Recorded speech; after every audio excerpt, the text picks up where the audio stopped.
Andy Dalton was released by the Cincinnati Bengals this morning.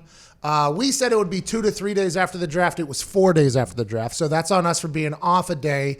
They're saving $17 million not having to pay Andy Dalton. And obviously they drafted Joe Burrow. The thought was, will you keep Andy Dalton around to maybe be that guide, that mentor? But at his contract salary, that was not the right move for the Bengals. And we all kind of saw it coming. I would assume Andy Dalton knew this was coming. Now, there was some chatter about potentially the Dolphins trying to get to 1 or another team trying to get up to 1. So maybe Andy Dalton thought, hey, if they trade up to 1, I'll still be a Bengal. As soon as they drafted Joe Burrow, he knew he was probably on his way out. We talked to a lot of people over the last couple of weeks about a good home for Andy Dalton. A lot of people say, hey, take Andy Dalton, bring him up to Foxborough. Now, all of a sudden, Andy Dalton is a quarterback that can win games because he's got Bill Belichick behind him.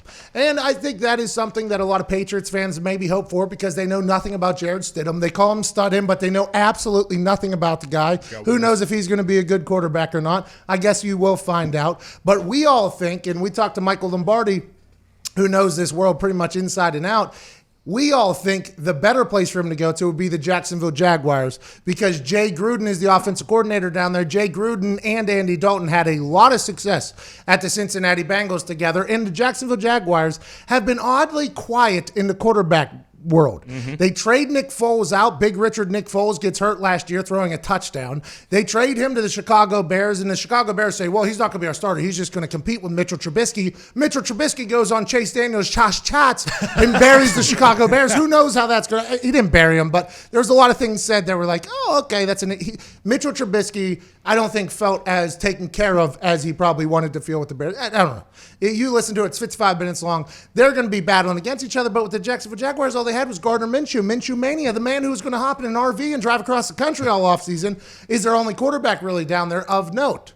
So I think the Jacksonville Jaguars knew that Andy Dalton was probably going to get released. They knew that he was going to be on the table, and I would assume that Andy Dalton's going to be a Jacksonville Jaguar here within the next couple of days. That just feels like that's going to happen. Now, granted, I am the same person that said Cam Newton's going to the Los Angeles Chargers, and the Los Angeles Chargers GM told us 2 days ago that aside from Tom Brady, it was Tyrod Taylor's job, which we could have never guessed. We could have never guessed, because whenever you poke your nose out there and you say, I'd like a free agent quarterback, and maybe you poke your head into Tom Brady, we just assume maybe another veteran quarterback could go there. Tom Telesco, general manager of the Chargers, said, no, this is Tom Brady's an anomaly. Everybody else, nah, we don't want. But the Jacksonville Jaguars have been very, very quiet. So unless they're planning on just rolling with Gardner Minshew and Minshew Mania and the jorts and the mustache and the headbands and bandanas and the electric play, that'd be interesting. I feel like Andy's going to be a Jaguar before too long here. Yeah, it would make sense going from one elite organization to another organization for Andy to go down to Jacksonville and succeed. And I also, as soon as this news break, tapped into my sources in Cincinnati, which I do have aplenty.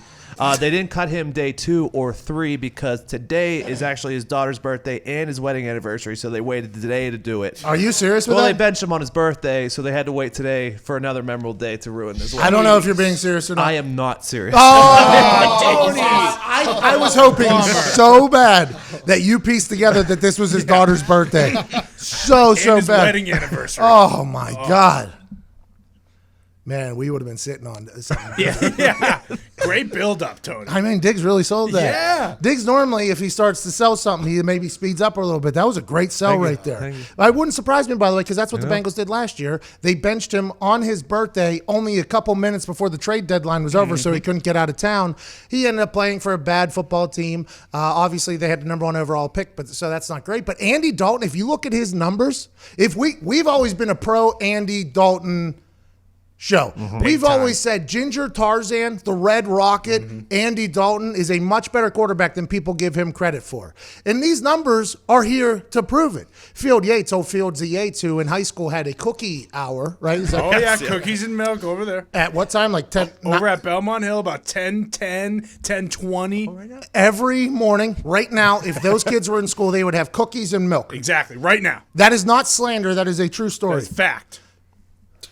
So judge that for however you would like to. Andy Dalton finishes his Bengals. Field Yates, by the way, good guy. Would have never guessed that he was having cookies and milk every single day served to him by his high school at 10:10. Do you imagine 16-year-old me, you, or Nick Diggs and getting served at Plum High School getting served cookies and milk? A shirt and tie and a blazer. Our treat was like every 6 months. So like once a school year, we'd get brought into our classroom in those orange cartons. We'd get orange drink. Oh, I don't know yeah. if you remember that. It Yes. was like literally like once every 6 months, and I don't know the occasion, but it was a nice day. Anyways, Field Yates used all those cookies and all that milk to get him into a position to be very successful and very good at what he does. We like Field Yates. Would have never guessed that he did the cookies and milk thing.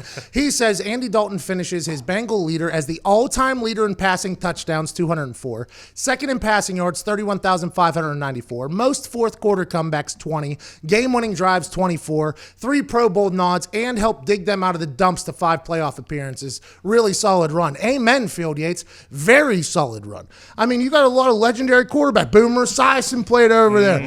Carson Palmer played over there. But all I remember is the Cincinnati Bengals team being able to rattle off wins when Andy Dalton was playing. They had like 9 wins, 10 wins, 11 wins, but they could just never get there. And I always thought it was because Marvin Lewis, Andy Dalton, and the boys were just, you guys just couldn't do it. Then I started learning about the Bengals organization at the time. They only had like 1 or 2 scouts. The coaches were tasked with not only coaching the team, but also scouting for the future drafts and things like that. They don't really go all in on the franchise winning. And whenever you're competing against other teams in the playoffs who have their own planes and do all this other stuff, it's going to be a little bit more difficult. You're playing against people who get cookies and milk every day at 10-10, and you're down there and you can't even afford a carton of milk. I mean, that is what the Bengals were for a long time. From what I've been told, they've turned it around a bit. But Andy Dalton has an incredible run as a Cincinnati Bengal. He's throwing in his side yard, we think, because it's a tiny little yard. He's still ready. He's still got more football in him. And hopefully we'll be able to find out and learn where he's going relatively soon, because there ain't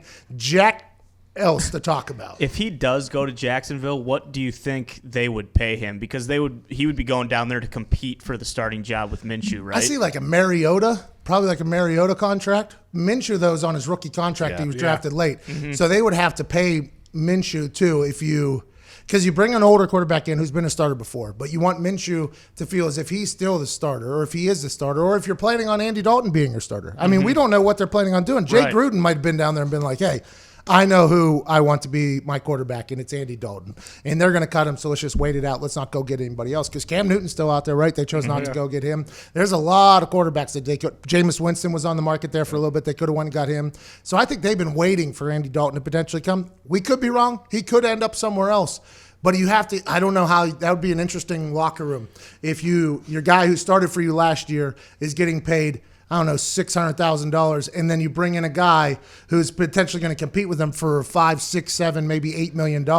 That's immediately an interesting relationship. But Gardner Minshew knows that he was drafted late and he was in an interesting situation. I don't know how they'll handle it. Yeah, he's making $722 this year, $722 next year, and then $900,000 in 2022. What was he, 4th or 5th round? 6th? Yeah, I think he was 6th. 6th round? Yeah. And then he started his rookie year, basically? Yeah. Not normal. Russell Wilson did that, right? He got drafted third, I think. Third round, but he wasn't expected for him to start. Remember, they signed Matt Flynn. Yeah. They gave him a massive contract, and then old Russell Wilson came in and started doing clear eyes, 6th round. Minshew was the 6th round draft pick. It doesn't happen normal where that quarterback pops out of nowhere and becomes your starter. Minshew, that mania ran wild. The Jags are going to need it, too, because if they're trading Fournette, they're going to have to go pass heavy. And I guess there's no market for Leonard Fournette, is Really? what was reported last night. I forget who tweeted it. Somebody tweeted it and said, basically, they talked about how Cam Newton was tried to be traded. There was no market. Andy Dalton was trying to be traded. There was no market. Leonard Fournette is currently trying to be traded. There is no market. Nick Foles went for a 4th or whatever. Gronk went for a 4th. I guess the trading for older players at this current time is not hot. It is not hot in the streets of the NFL, which is very interesting because Leonard Fournette, you would think after what he did last year, after taking that trip to Wyoming or whatever and burning a peace pipe, I'd assume, and resetting his entire life in deleting friends, not only off of Facebook and blocking people on Twitter and Instagram, but in real life as well, getting himself back focused, you would think that guy's probably going to be a pretty good football player again. Yeah, maybe it's because I think he has 1 year left on his contract. So if you bring him in now, maybe he's a rental for a year, or do you want to pay because he's going to want top running back money, I assume, when he wants to get paid, and a lot of people just don't want to pay running backs at this. It's interesting, isn't it? Because Zeke got paid after sitting out. Melvin Gordon did not, though. I mean, Le'Veon Bell got a lot less than what he was originally asking for, but he still got paid. It's an interesting position, that running back position. But if you can get going, you need a good running back. You need one. Right now, the Colts have 3. Colts have 3 very good running backs. I have no idea how they're going to do that. We have a friend from Philadelphia who's excited to watch the Philadelphia Eagles run a 2-quarterback set every single down the quarterback factory. But I don't know how you use 3 running backs. I guess you just keep picking them up. Leonard Fournette, though, what if he loves Andy Dalton? He's like, all right, I'll stick around. I don't need to be traded anymore. The only reason why they thought about trading him, by the way, is because he tweeted that he liked Minshew, but like Cam Newton, if we can get him, let's do that. 2 days later, he's on the trading block. It's like, what if they talk to him like, how about Andy Dalton? You like Ginger Tarzan? How do you feel about that? Bang, here he comes. Whole new team down in Jacksonville. Let's not forget 3 years ago they were in the AFC Championship. Oh, yeah. Everything Their is entire blown up defense since. is gone. Now they're going to England. They go, what, 3 games over there, 2 games over there? It's going to be a weird locker room if they keep Fournette and Ngakoue. Oh, yeah, I completely forgot about Ngakoue, who was literally taking personal shots at Tony Khan Yeah. on Twitter. Jacksonville Jaguars are electric.